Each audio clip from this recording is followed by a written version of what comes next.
Okay, next section will begin shortly. So it's my pleasure to invite the panelists on the dais. So Mr. Bimal Puri, CISO, SRF. Welcome, sir. And next we have Mr. Gigi Joseph, Outstanding Scientist and Chief Information Security Office, BARC. Then next we have Mr. Tirupati Reddy, CISO, TS CAP. Welcome, sir. Next we have Mr. Srikanth, CEO, iValue Info Solution Private Limited. Welcome, sir. Then Mr. Ramesh, CISO, MCS India. So he will going to moderate this session. So I am requesting him to lead the session right now. Thank you. I'll be here.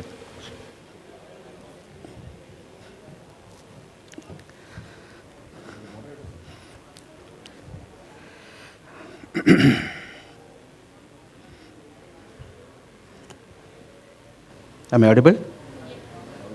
Thank you. Good afternoon, everybody. So definitely it's post-lunch discussion. Okay. So we will try to keep it live and more interactive. Now, there are two buzzwords nowadays we are hearing, right? In the security domain, there are two buzzwords most popular and most vibrant. One is ransomware, which is like a nightmare for most of the CISOs and security community. And the other thing is AIML, artificial intelligence and machine learning. People with minimal knowledge also demand so many things from AIML. So these two buzzwords are making a lot of noise. So today, out of these two buzzwords, we have taken one aspect, that is ransomware. So to discuss on this ransomware menace and what are our strategies to protect and react and safeguard our organizations from this kind of a sophisticated attacks. So we have eminent panels with us today. So I would request to introduce them. I am Gigi Joseph from Baba Atomic Research Center. I am Tirupati Reddy from Telangana State Cooperative Apex Bank, CISO. Hi, good afternoon. I'm Bimal Puri from SRF.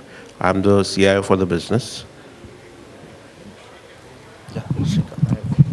I'm Shrikant Chitole. I'm the CEO for the iValue Info Solutions. We are the value-added distributor for about 80 plus technology OEMs in the country.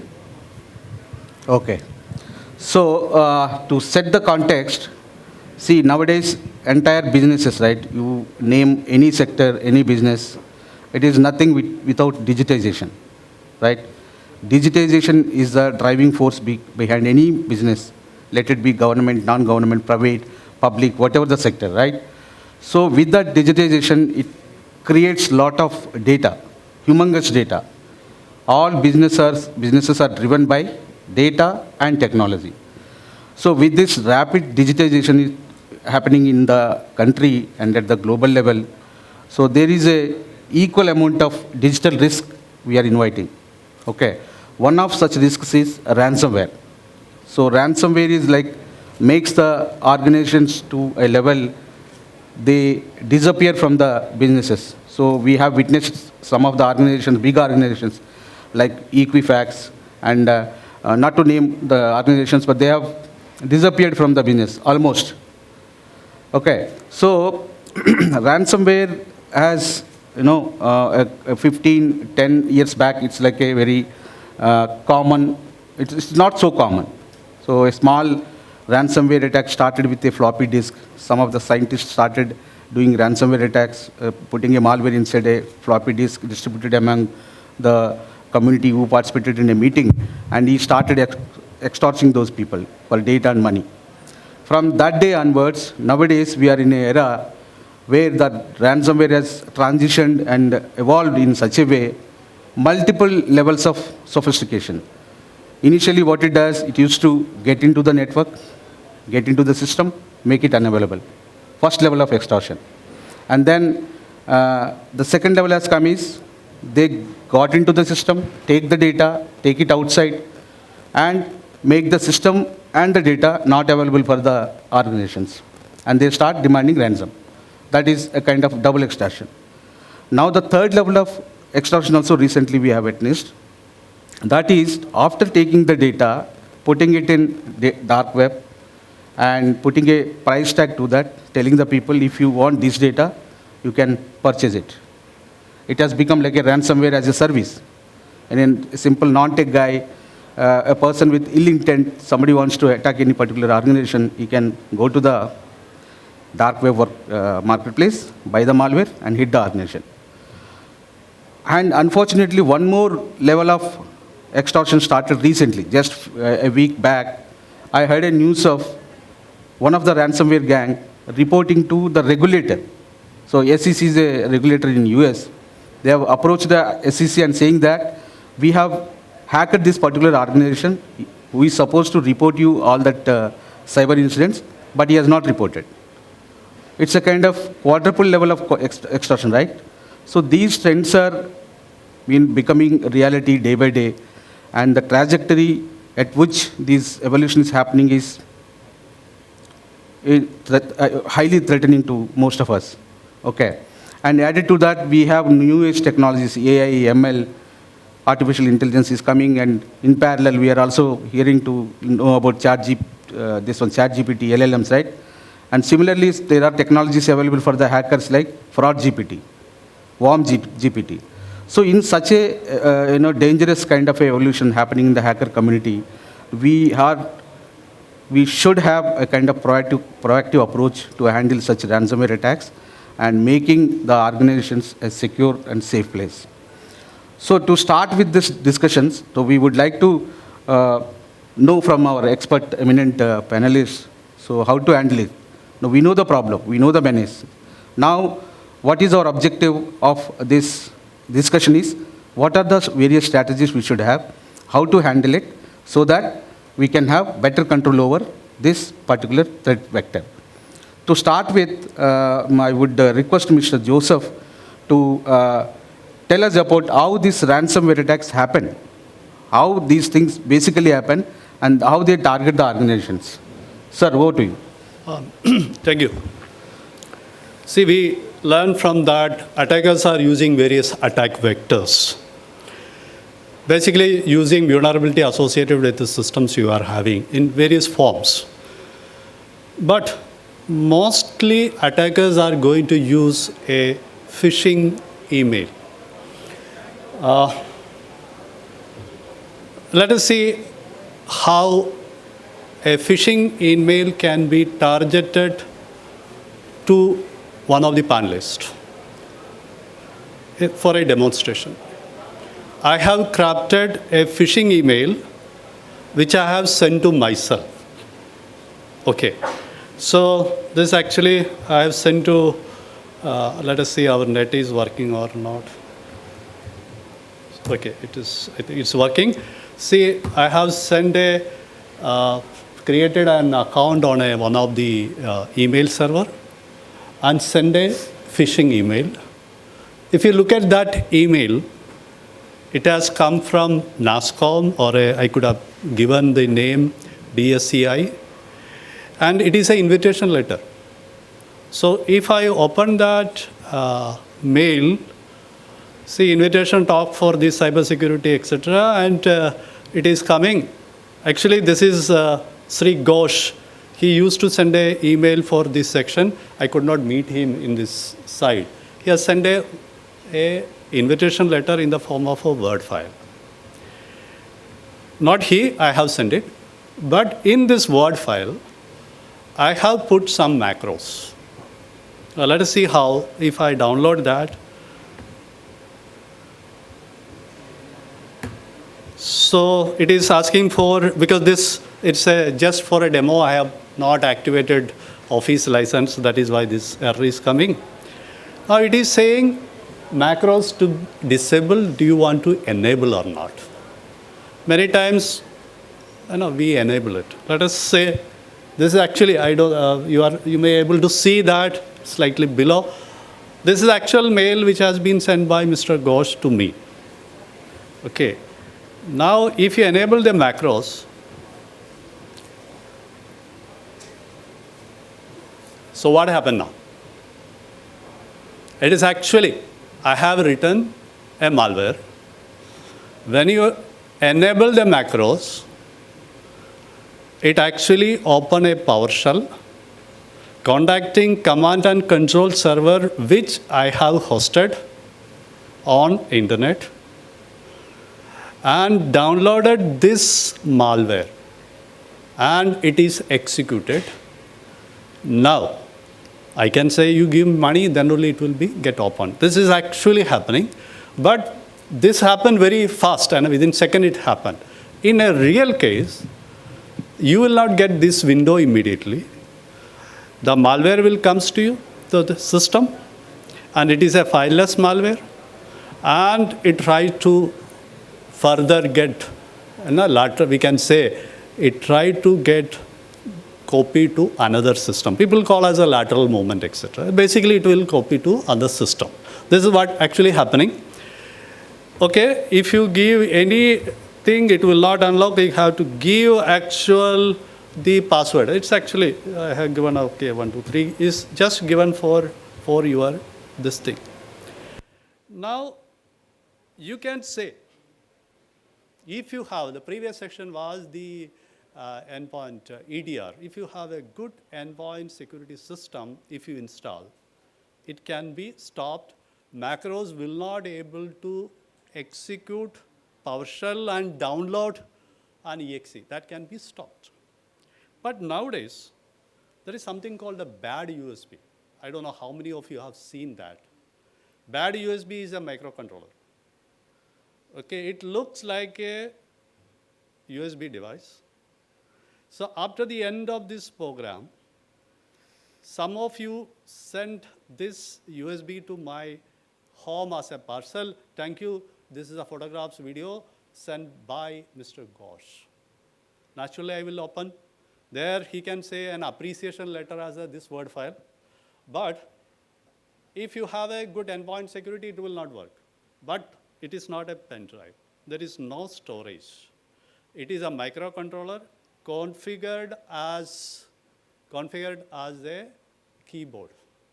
If it is configured as a keyboard, when you connect to your system, let us say there is slight loose connection is there. Let us try now. I'm putting here.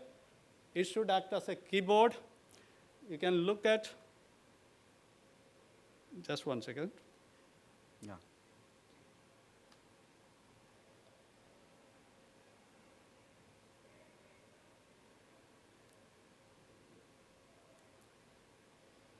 No, sorry. Basically, it will execute a Windows R command followed by PowerShell and trying to execute everything. You put any antivirus, any endpoint security, you will not able to detect. Okay, thank you. And there is slight loose connection here because of this transport. It did not work. I'm sorry for that. Otherwise, we'll see after this section, we will see. So this is the method. So we have to be very careful. Somebody sent you a USB drive, don't connect it to your system. And this is a very important point. Thank you. Sir, Wow. please. Thank you so much, sir. Such a wonderful and practical way of how things get into the system, how people or organizations get compromised with a simple mistake of opening the emails without doing the due diligence and the kind of small checks and for not following the best practices. Okay. And added to what Mr. Joseph has said, there is one more vector we would be very careful about is open vulnerabilities. Vulnerabilities in the systems and misconfigurations and zero-day vulnerabilities. These are some of the areas where cyber threat hackers target to the organizations if it is not patched, if not patched on time or patched not properly, or your even security technologies not configured, or there is misconfigurations, it is very easy for them to get into the network. So with that, so we know the problem, right? Now we are coming to the actual strategies and how to handle it. So we have seen the problem. We know the problem. Now we have seen how they are getting into our network. And now I would request Mr. ready to talk about the problem, how to counter this problem, how we can prevent such scenarios, such kind of a ransomware attacks, once we have seen the way they are working it. Over to you, sir. Thank you. See, just now you have seen the demonstration on that, how it spreads. How come this ransomware invented by Joseph L. Pop in 1989 is still trending nowadays? See, leading thing if you take, ransomware is the number one.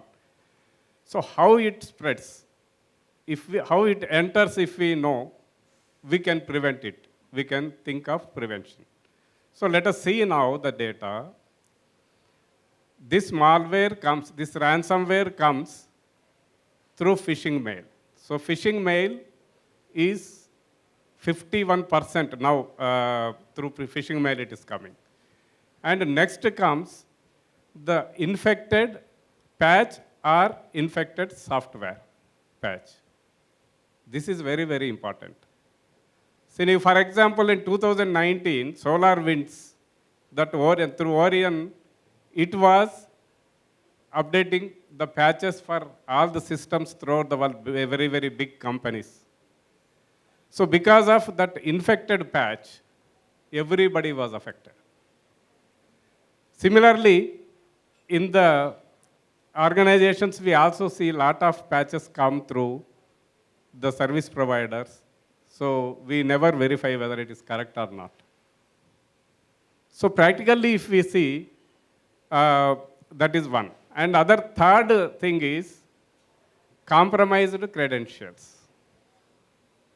In spite of security awareness trainings through media, through classes, training classes, and through even videos, so many things YouTube they are seeing, and in media also it is coming, but even then people never care. They use only outdated the default passwords, which can be guessed easily. So this also contributes for ransomware spread around 40%. And then insider threat, of course, it is there, 20-25%. So zero-day vulnerabilities are there where patches are released, but we have not applied. So these are the entry points for ransomware. Then we have implemented defense in depth security. We have implemented firewalls, we have implemented anti-malware, we have implemented anti-phishing, and then multi-factor authentication. So many things we have implemented. And then we are now thinking of implementing advanced tools like EDR, XDR, SIEM, SOAR, so many things. So many tools are coming. And we have also implemented patch management solution, robust. It's from long days when computer was invented, it started. And we have also implemented, awareness trainings we are conducting. But how come they are still infecting the systems? See, practically, I'm not going to tell you about the jigglery of words or jargon. Simple thing, practically what we face, I'll tell you.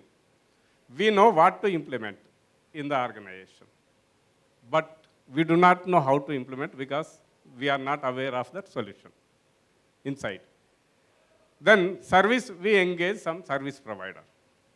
So service provider also does not know local resource person. He will call at the time of implementation somebody in Israel or Singapore or somebody else. Over phone, he will implement somehow. How he implemented, we do not know.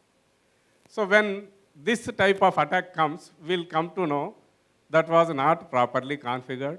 There is no checklist. Nobody checked it, but we have implemented it. So because of these things, and because of non-updation of the patches, mainly these things are coming. And recently, one more advanced thing has come where, see, if they target one server or one person, only one server or two servers can be compromised. But now they are targeting, advancedly, they are targeting the storage systems where, as a CISO, I am telling, we never verify, ever think of storage systems attack and other things. Recently, see, on December 13, if you see the news, automated storage retrieval system of Indian Railways in Mumbai compromised. So this type of attack particularly started with Conti, HIV, HIVG, HIV, and evil, means ransomware evil. So these gangs were targeting in other countries these storage and backup systems. Now it has come to our country also.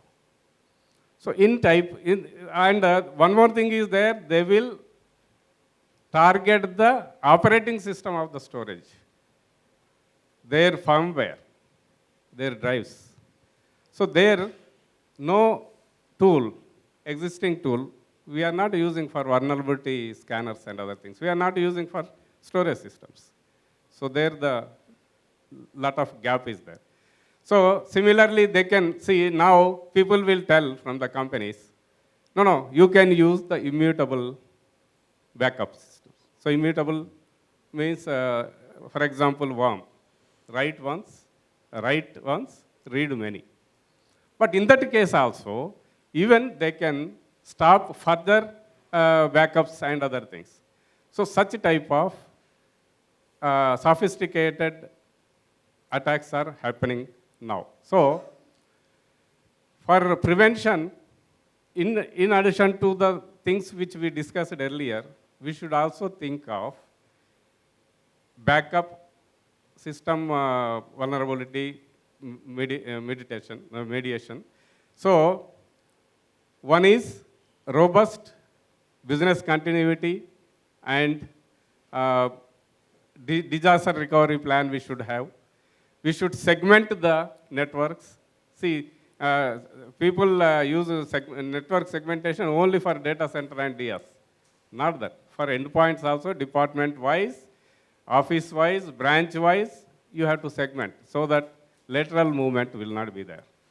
So this is the practical thing we should think of. Then we should also use air gap technology. Air gap technology is nothing but the plumbers, every time they use, same thing. That means whenever we want to transfer the data, manual intervention should be there. That means manual control. So physically, they are not connected.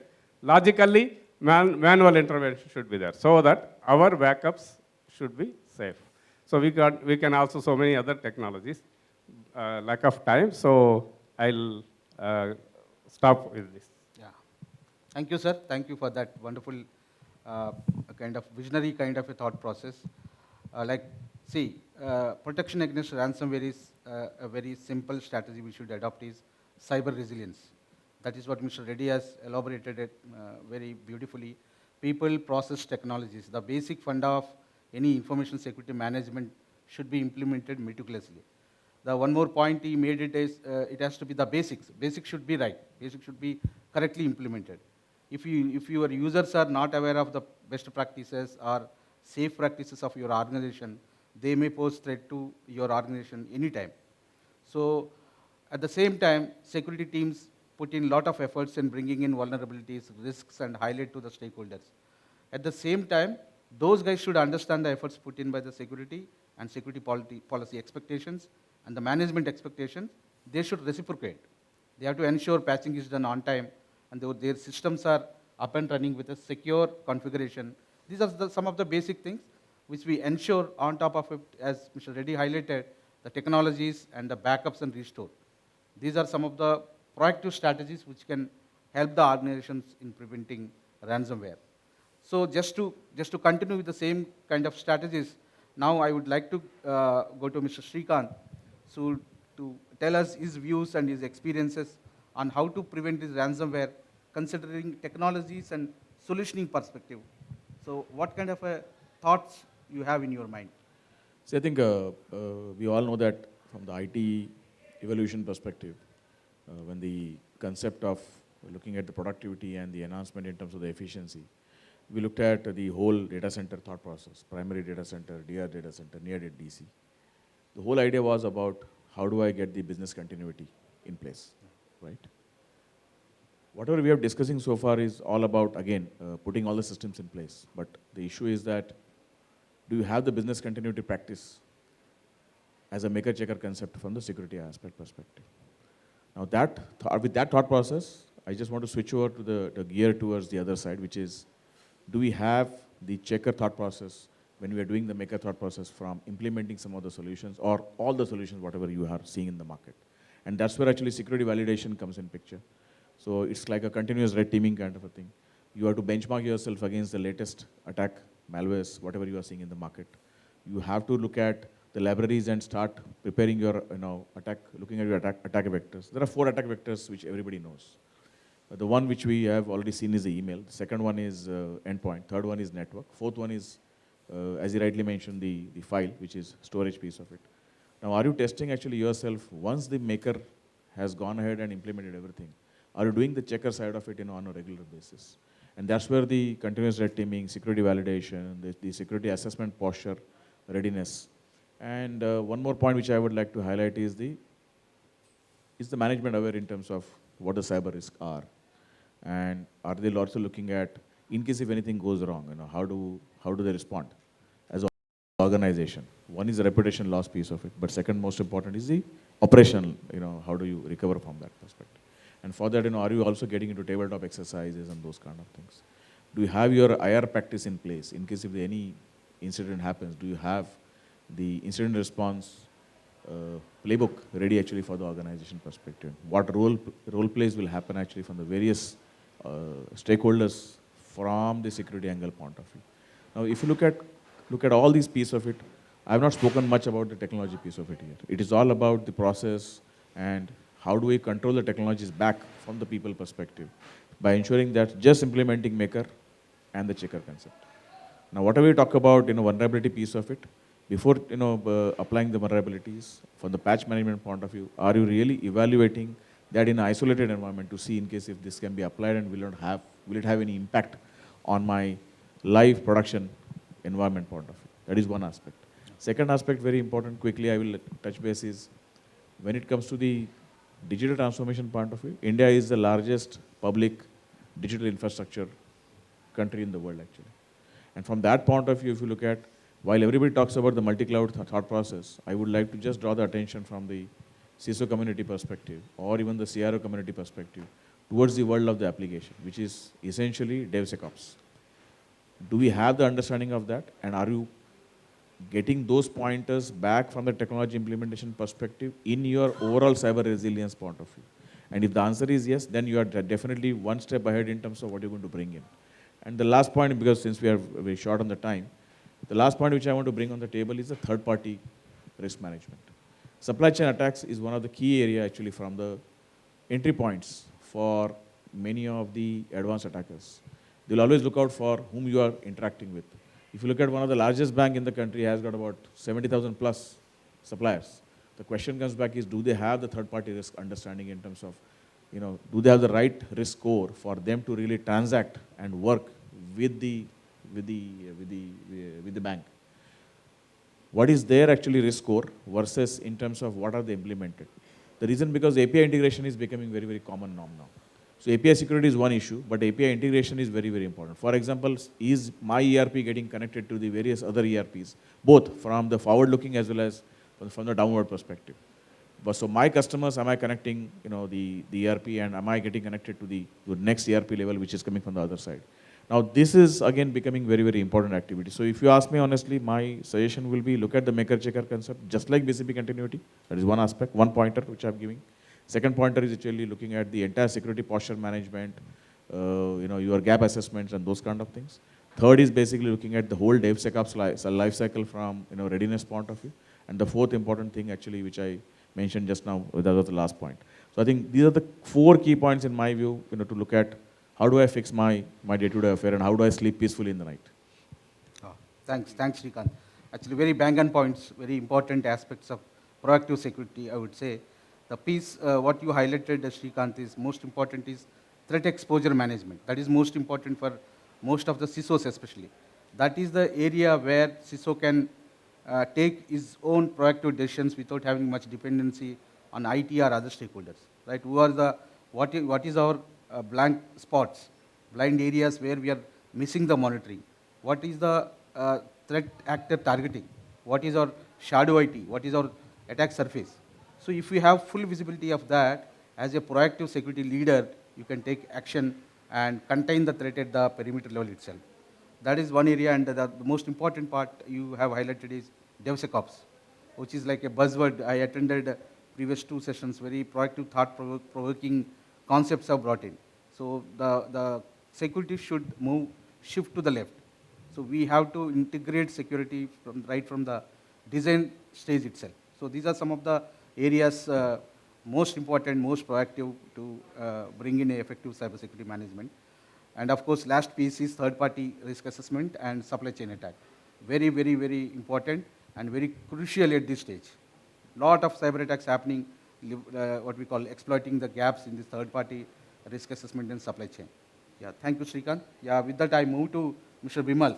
Sir, so many discussions so far, whatever we heard from other panelists, one common thing is people, right? People are the main, I would say, majority of the obligation or the exposure comes from the users. So what kind of a proactive measures you would suggest, or how we can make this human firewall more stronger, more bigger part of cybersecurity protection as per your experience and thoughts? Yeah. My take on the human firewall is like, if you see the entire technology revolves around the human only. We are the users, and we are also part of the ecosystem where we manage these technologies. So very important aspect of human firewall is that we have to have awareness sessions. They should be aware. They should be empowered.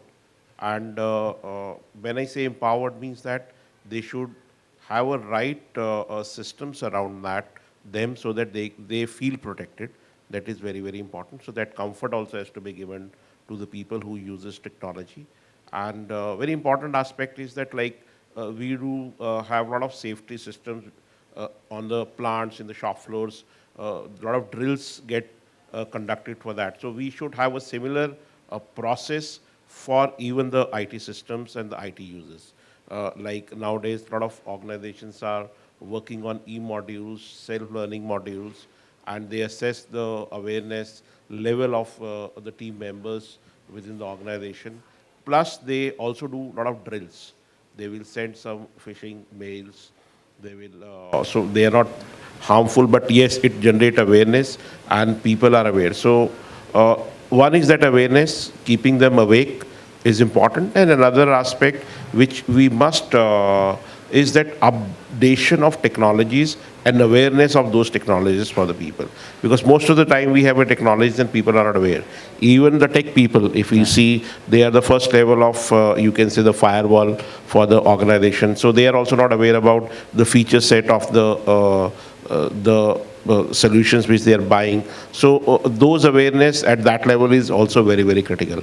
And of course, that being a human being, even at the board level, the awareness is very, very critical. So like now, there are a lot of government regulators will touch that subject in detail in the next round. But yes, it's all about people, and technologies has to be enabler for the people, not you can say stopping or a factor which discourages them to use the technology. Oh. Yeah, that's really thought-provoking points you made, Mr. Bimal, because this security awareness or security skill gap is most, what I would say, the widespread challenge for CISOs. One thing is we have to make the staff members and the people around you to know about the security and security best practices. And the other side of the table is we have to ensure technologies, whatever we are buying in, they are properly implemented, and you have a team to handle it. And Srikanth also highlighted, buying the technology is not the important, implementing it properly. Mr. Reddy also highlighted that. He also echoed the same problem. So there has to be focused approach on making the people aware, making the people understand what is the purpose of bringing in a technology, how to effectively implement it, what is the ROI it is giving it.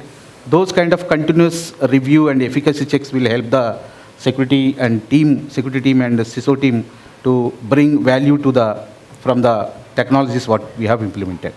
So as we are running short of time, so I would go back to Mr. Joseph. Sir, you being you belong to a CII and a critical sector, and you have a kind of different ecosystem in terms of OT networks. So what kind of challenges you are facing or you face in implementing security controls, especially preventing ransomware and all? Sir, generally OT IT systems are air-gapped. There are methods to do air jumpings because of the time short. I am not going into that. But don't think about the traditional IT security solution can be implemented on OT. And if you go to an OT system and you want to do vulnerability assessment, if you run a standard vulnerability assessment software, the entire system will collapse. And you think about, can you install an antivirus on a OT and connected system? What is the guarantee that your system is going to be work after an update? So it is not possible for that. The practical method is you have to have a visibility, do passive monitoring. Take a network traffic dump. Look at which system is creating, where it is creating traffic, what type of traffic is creating. If you identify the endpoint, go to the endpoint, what type of system, is it a PLC or is it if it is a PC, if it is a PC, you can write a small agent program to take what products are installed, what process is running, which process is creating what traffic, and look at all the EXEs and DLL, take it out. Then you do analysis separately. Basically, in an OT system, everything should be whitelisted. If there is a change in the whitelisted behavior, it is an attack. That should not happen. So to that level, you should have a monitoring, especially on the passive side. Thank you, sir. Okay. Thank you, sir. Thank you for that, because OT is entirely a different landscape and different kind of networks. The challenges are definitely very clear. So the proactive strategies should be adopted accordingly. So as we are running short of the time, one quick question to all our panelists. Let us suppose you are hit with a ransomware. Assuming that today early morning or maybe today evening 7 o'clock you get a call that you are hit with a ransomware. So what are your quick thoughts? What is your response? And quickly I would request Mr. Reddy to start with. So what's the response in terms of how do you handle it, whether you will pay ransomware, or what is the strategy in place? What should be our strategy? Yeah, this is a difficult question actually. This differs from organization to organization. You have to weigh the pros and cons of your and your risk-bearing capacity so that you can take a decision. But if allowed, just two things I will tell. If you pay the ransom, then you have to spend millions of rupees.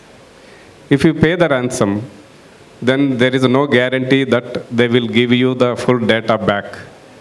And there is no guarantee that they will not attack in future. There is no guarantee that your systems are not infected. So all these things are there. Then if you don't pay the ransom, then there is one more danger that you will lose your reputation, you will lose in terms of money, and your customers also leaving this one. So instead of that, one suggestion I would like to make is, you make your systems hardened such that you should welcome the attacker. You make yourself unassailable so that any attacker comes, ransomware or any otherware, you will be ready to receive them. And second thing is, people talk about AI and chat GPI and the GPT, how can we use? You use the same AI and chat GPT to find out the vulnerabilities in your systems so that you will protect from those type of attacks also. So this is my quick. Oh, thank you, sir. That means attacking the attacker. So, okay, that's a great kind of a strategy. Yeah, over to Shrikant. What would be your response, considering that you heard a news of ransomware attack on your organization? So number one, I think in case if I have a cyber insurance, first I have to report to the insurer. Second is immediately I will have to open my IR book and start playing as per my IR book. All the steps, top to the bottom. That means start from the top management all the way down to the operation level guy. If I don't follow that IR book, then in that case, there's something which is going to get missed out. And the impact of that will be, if it's a large organization like a CII, then it might be economic damage. But if it is a private sector, it will have definitely a reputational damage in terms of the stock price or whatever. But what's important for me is that when something like this happens, it can happen to anybody, there's no doubt about it. But then do you have your systematic way of responding back to these kind of things? And if you have a cyber insurance, naturally then you have to play by the book in any case. But what is important is that when you are taking the cyber insurance, some of these gap assessments will have to get highlighted, and based on that, you will have to go ahead and implement it, because the world will not stop actually after the attack. Yeah. After you respond back, whatever decision needs to be taken, you may even hire the IR agency from third-party perspective.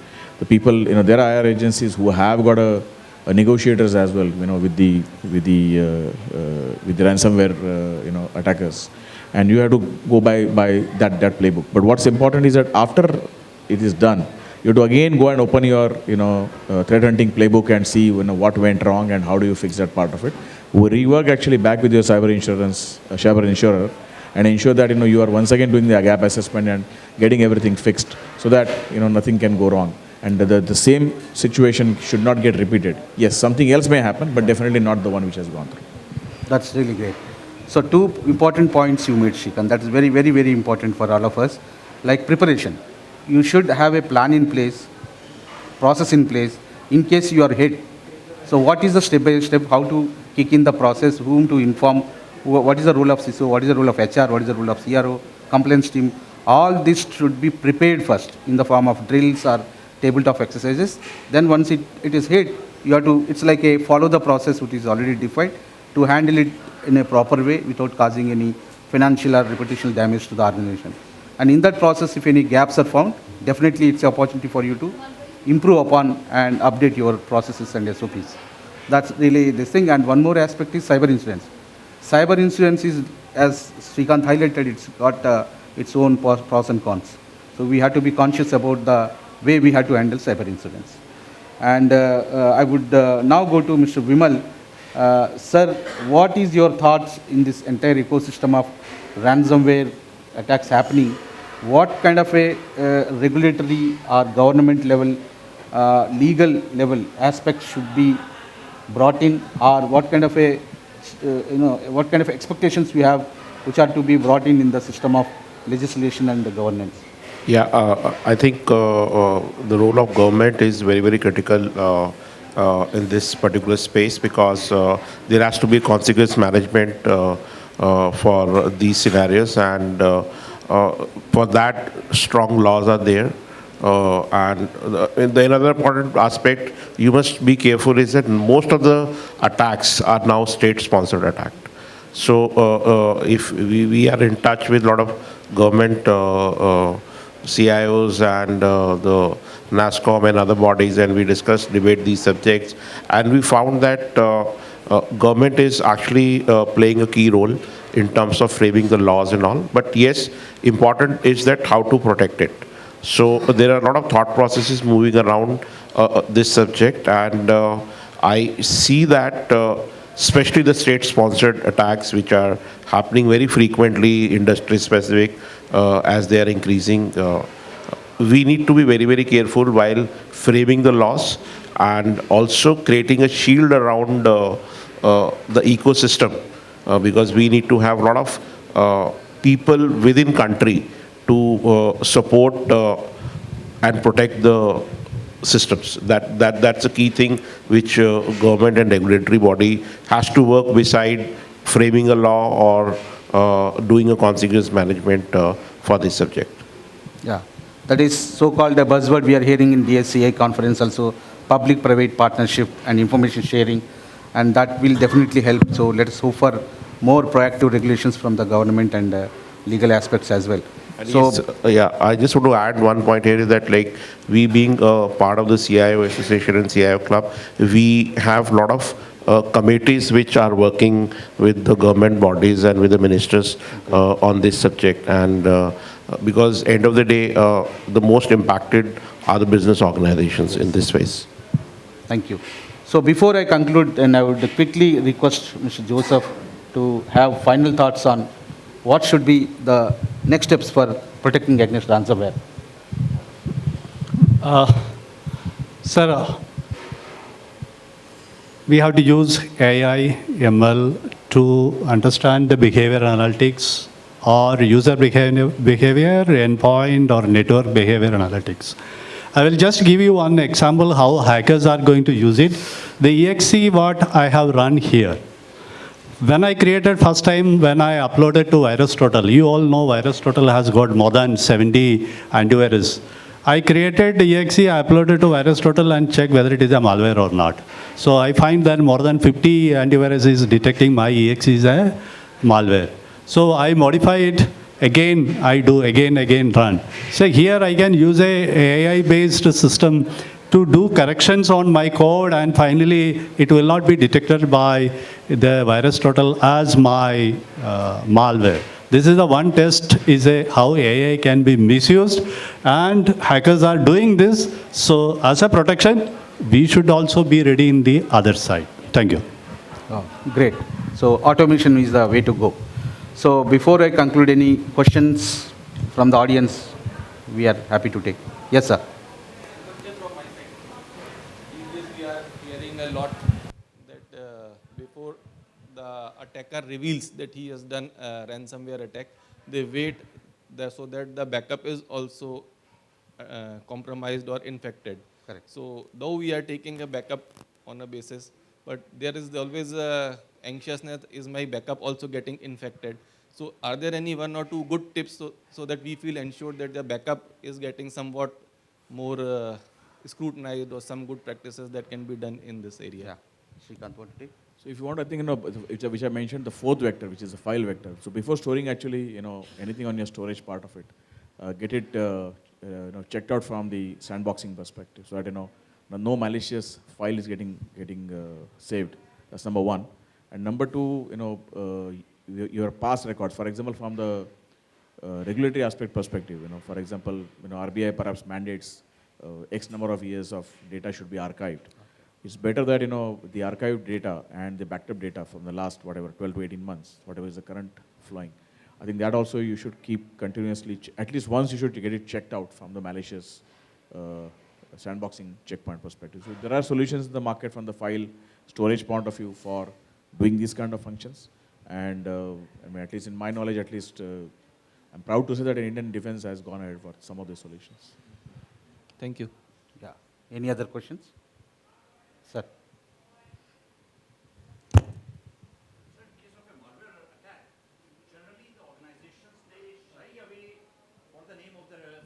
Of theirs and do not talk about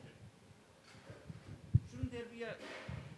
Shouldn't there be a means that the attack is broadcasted across the fraternity so that there are no repeated effects of it or repetition of it for the benefit of the other organizations at least? I would like to answer that. I think we should avoid making it public, because you can take as a case study later on. Because what happens at moment you make it public, there will be a lot of panic around the stakeholders. So you will have customers, you will have suppliers, and everybody will start worrying. So that actually derails the process of recovery. People will bombard you with the questions, callings, and all those things. So you have to do recovery in a very calm and very confidential way. And that's the reason, because the impacted organization has to do a lot of homework to recover it, rather than keep replying to the people. So that's the reason. Maybe later on, every cybersecurity organization who supports in recovery, or they will have something in their mind, and then they make it part of their solution, those aspects when they do it. So I think making it public and announcement is not a good thing because it creates a lot of panic.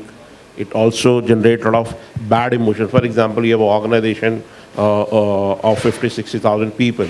And if you moment you say you are attacked and you have a ransomware attack, so you just imagine the connected families and connected emotions which will be there and which will get hurt. They will be worried. So I think we should not make it a public affair that way. So Srikanth would like to add something to it. So typically you have a law and order on one side and you have a regulation on the other side, right? The two sides of the same coin. If you look at the countries where the law and order is very strict, okay, that's where these kind of situations come up and they have to report. They have to report publicly, they have to also report to the regulatory agencies. Where the regulation is high, which is like our country, we normally report to the, if possible, to the CERT and everybody. From CERT point of view, they can actually, go ahead and correlate that and quietly, they can circulate it back to the entire industry. That's the right way of doing it. The reason because you are unnecessarily not creating, as this point, Mr. Bimal's, that you're not creating the panic, number one. Number two, at the same time, what needs to be done is also informed to others. In case if you're publicly reporting after the IR is done, incident response is done, which is normally done by in most of the other countries, then you are actually, essentially doing the right thing. Because in which case, then the publicly you are reporting. But then after the incident response, entire finding is done. And that's also the right way of doing it, because then you are not creating the panic as well in the overall. The worst part is in case if you are doing it way early in the system, from the public point of view, you are also promoting actually that particular hacker community unnecessarily by increasing their valuation actually in the dark web, deep web. So it's always have a pros and cons from both the angles from that perspective. Yeah, correct. There is a regulatory mandate as well to report such incidences on time. And while reporting, they maintain the anonymity. It's not like XYZ company sharing some attack or some malware or vulnerability closure. So there is an anonymity clause mentioned in that. So your organization name may not be directly quoted there. So as subsequently that will be leveraged for helping the other community people, saying that these are some of the IOCs, some of the indicators of compromise, so that the other organization can be alert and they can protect their networks. That way it works. Any other works? Any other questions? Yeah, please. So one question, I think you touched briefly on the OT side. So there are differences from a defense perspective, right? But from the storage, resiliency, and recovery perspective, how do you handle OT differently? Because it will definitely have lower CPU availability, lower network availability, all of that. So how differently do you handle storage, backup, and recovery from that perspective? Sir, as I mentioned in channel, you cannot use standard IT security solutions there. See, OT is a very complex technology, and a new computer person is coming, okay, I will solve your problem. Impossible. OT networks are being designed almost maybe some systems may be very old. So, only option is you have to do passive monitoring. And when you do anything, you take experts from all the facilities, form a team, and whatever you are doing, explain to them. And sometimes you have to take a regulator's approval to do anything. If you want to touch anything, regulators' approvals are required. That is why I'm saying do passive monitoring. From the passive monitoring, you understand, is there any change happening? In a OT network, you cannot have any change. A whitelisted process means whitelisted only. That no traffic can be,